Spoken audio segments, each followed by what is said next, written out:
So, this is 3 and 3. Kapag nag-ratio and proportion tayo again, ganyan yung magiging itsura niya next. So, we have 3 all over yung deformation due to force, and then 6 all over deformation due to D. And then, if I try to substitute 3 all over deformation kay P is equal kay 6 all over, substitute ko yung 11 over 42,000 PS.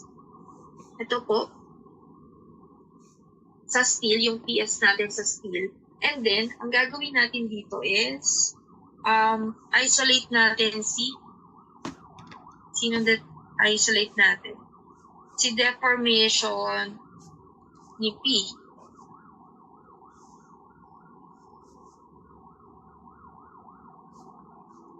Wait lang. Alam natin yung total.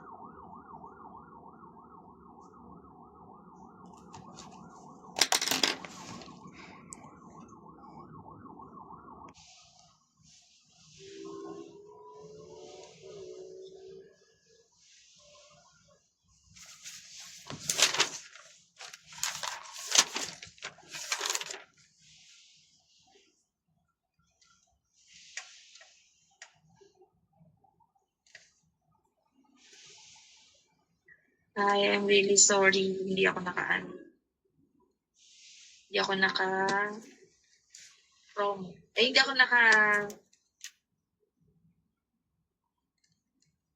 continuous yan. Balik tayo. Medyo namamawas na ako. Pero tapusin na natin. Ayan. So, dito kasi sa part na to, nagkaroon kayo ng, sabi niya, meron daw tayong vertical movement na allowed. So, yung vertical movement natin is 5 meters. 5 millimeter. So, meaning to say, ito yung gagawin nating 5 millimeter. So, if I try to continue yung solution ko dito sa taas, gamit na ako ng yellow. So, you have 3 all over 5 is equal kay 6 all over kay 11 over 42,000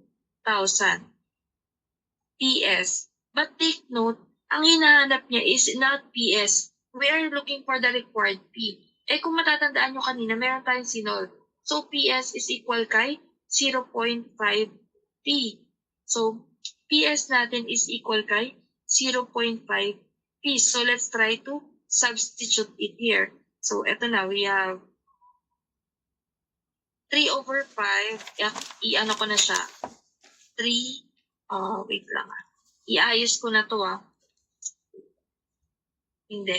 I-ano nyo na lang pala siya. I-direct nyo calculate. 3 over 5 is equal kay 6 all over kay 11 times 11 over 42,000 multiply natin kay 0.5 P. So, if aangat ko itong 0.5 P, magiging P is equal po kay 6 times 5.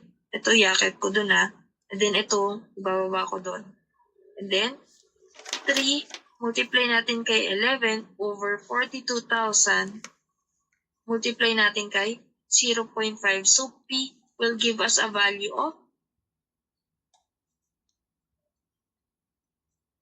palagay po ako sa chat box ang hindi sumagot, next sem na lang mag-MDB. Ako na mouse na ako 76, 363.64 Newton. So, this is our final answer. Ito yung hinihingi niya. Nakita nyo, on how you play with ratio and proportion, yung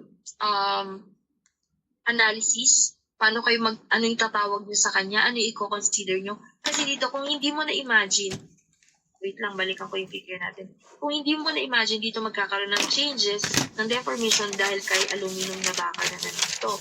And then take note, still nagbigay siya ng properties, meaning to say, may deformation din yan. Pero dito kasi, paano mo makukuha yung deformation kay B? Automatically, maglalaro ka sa ratio and proportion. Plus, yung deformation na yan, may effect yan. Siyempre, nakadikit yan doon sa pangalawa, itutulak niya yung dito. So, kaya ko ginrin tong part na to. Para kitang-kita mo na ito is the same with deformation B. And then yung maliit, dahil si steel, magkakaroon din ng effect sa kanya, magde-deformation, mag-a-add-on siya dito sa baba. Hindi yan lalaban sa taas. Kasi yung paglaban niya sa taas, ino-contradict na nung pag-push neto.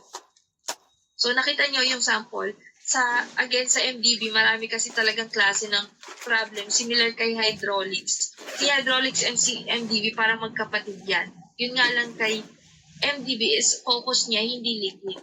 Kay hydraulics, liquid naman. So paano nyo lalaroin yung iba't ibang klase ng problems in terms of deformation. So ito na po yung last problem ko for this one. Kasi yung sunod naman natin is pupunta na tayo kay analysis pa rin siya pero pinagsama-sama na deformation and then may forces